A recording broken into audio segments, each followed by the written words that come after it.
Good evening, YouTube. You guys are now watching another segment of the TheCaliEffect. Today, we're going to be talking about destroying the meta. And for destroying the meta, we're going to be destroying Madolche. Now, as you guys can see, this is going to be Chris's LeBlanc's Madolche deck profile. He has won YCS Philadelphia.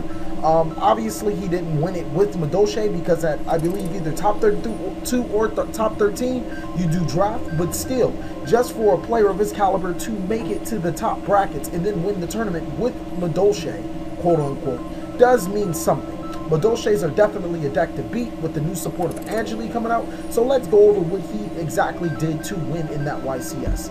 He ran 3 copies of Messenger Lotto, 2 copies of Firehand, and 2 copies of Ice Hand. Now, Firehand and Ice Hand were ruled at YCS Philadelphia that they do not have to destroy cards to special summon themselves. Leave that alone. Don't worry about that, guys. Oh, God. I hate iPhones. And go away. They do not have to destroy something to special summon one another. So, let's just leave it as this and then just go by those rulings. 3 copies of Madeline, 3 copies of Angeli, 3 copies of Hookcake, 3 copies of Mufili, 3 copies of Maxi, and a DD Crow. This is exactly how I personally feel Madolche should be run if you take out, or the Madolche aspect. He's running 3 copies of Messenger Lotto, which has been highly criticized, and also 3 copies of Mufili, which has been highly criticized. But I feel when you have Angeli, Mufili Angeli combo is amazing, and then if you draw Messenger Lottos, Mufili and Messenger Lotto combo is still amazing. Get you those critical pieces from your deck to your hand. So I feel that Messenger Lotto is just as important as almost any other card in this deck. Next, 2 copies of Double Summon. This is going to suffice for him not running Spell Striker or not running Instant Fusion, a way to special summon the monster so he can go into more ranked plays. This is exactly what Madolches are missing to go into a ranked play. 1 copy of Mystical Space Typhoon, 1 ticket, 2 Chateau, 1 Madolche Palooza, 1 Bottomless Trap Hole, Torrential, 2 Phoenix Wing Blast, 2 Deep Prisons, 2 Breakthrough Skills, 1 Compulse, 1 Solemn Warning. Next, for the extra deck, 1 copy of Ragnar Zero, 2 Tiramisu, 1 copy of Full-Time Papal Operative, 2 101s, Diamond Dyer, Exciting, Stroke, Gaga Cowboy, 1 copy of Ghost Trick Alucard, Leviair, Tim Tempo, X-Saber Invoker, and 1 copy of Zen Mains. Now on to the side deck. He's running 2 more of the hands in the sideboard. DD Crow, Swift Scarecrow, Darkhold, his 2 copies of Mystical Space Typhoon, double Needle Sealing, Soul Drain, triple copies of Black Horn of Heaven, and 2 Debunk. First and foremost, a big trend, a couple of trends that he did not use. He's not mainboarding or sideboarding Fiendish Chain whatsoever.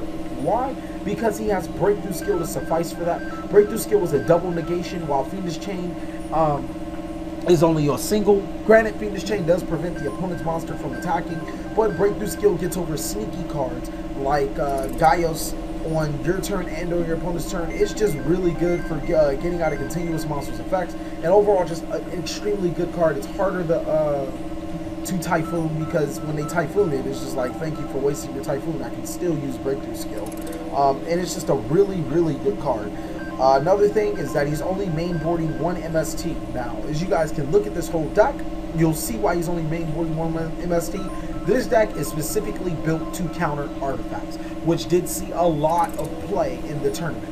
He's also mainboarding the triple copies of Maxi, because when all of the artifacts go off, he chains that copy of Maxi. He gets to draw a buttload of cards, Fuel Graveyard for Hookcake, and just, he's going to have some extravagant plays afterwards. Also, the DD Crow, Bougians, Artifacts, Mermail, 3.5 Axis Fire Fist. It's just so many things that DD Crow gets over right now, and it's definitely one of those MVP cards of the format. This deck is extremely good at creating mismatches with the artifacts. So whoever's playing artifacts, this is going to be an extremely hard deck for you to go against, especially since he doesn't destroy necessarily. He's limited himself with Mystical Space Typhoon to 1. Also, no more destruction cards in the main board, that especially to take care of back row, for the exception of Ice Hand. And he has Tiramisu to get rid of your back row artifact anyways. So you guys really better hope you have Ignition or something to destroy your own cards, because he is going in. Now, just to say that doesn't mean you guys are completely destroyed by this deck. There are some great sideboard cards that I picked out that just about any player could run. If not all of them, just one of them or certain ones that'll probably help you that will help you extremely well against this Madolche matchup unless he opens the nuts. So, without further ado, I'm going to pick up my handy boy Dust Tornado.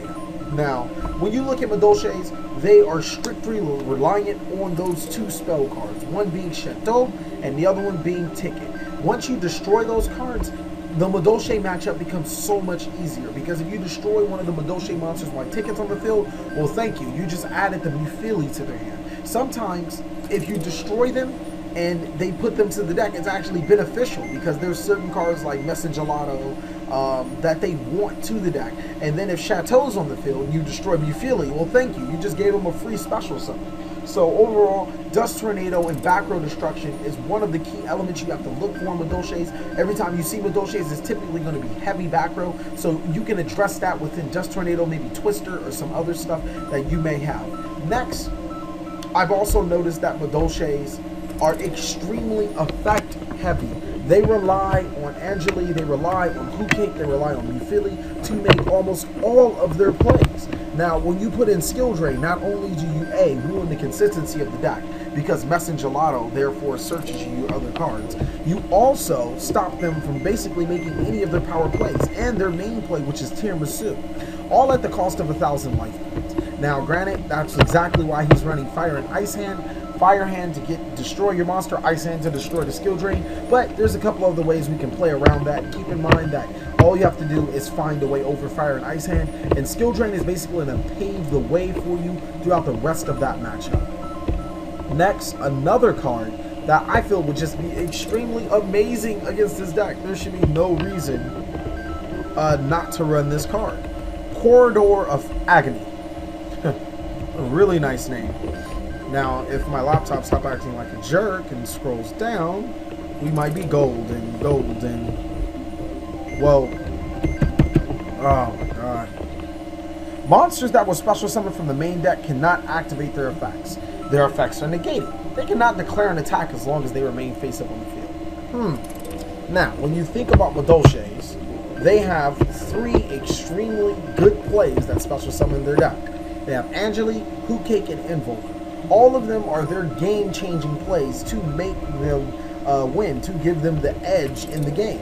You activate Corridor of Agony, they can. It just says, hey, no to anything you summon, no to anything you do. I don't like you. And granted, he does have Fire and Ice Hand for the main board, but in this case, you can go on a Dweller. Dweller and Corridor is probably going to just shut your opponent down from the game. Granted, they'll be able to go Hookcake. If they bring out Hookcake might not be able to special summon, but more than likely they special summon it with Mufili, which allows them to go into a rank 3 play and then try to destroy the Corridor, but that's definitely for later. That's hypotheticals. Corridor completely shuts them out of their main deck, something that Madolche's just love to do. And speaking of shutting them out of their main deck, the next card I want to talk about, I want to say the Constellar player should run it more often than anything because of the restriction on the deck. This card completely locks them down on its own right. Deck Lockdown. Now, Deck Lockdown reads, neither player can add cards from their deck to their hand except by drawing them. Monsters cannot be special summoned from the main deck. Destroy this card during your second standby phase of the activation. Deck Lockdown says no, Madolche player. No.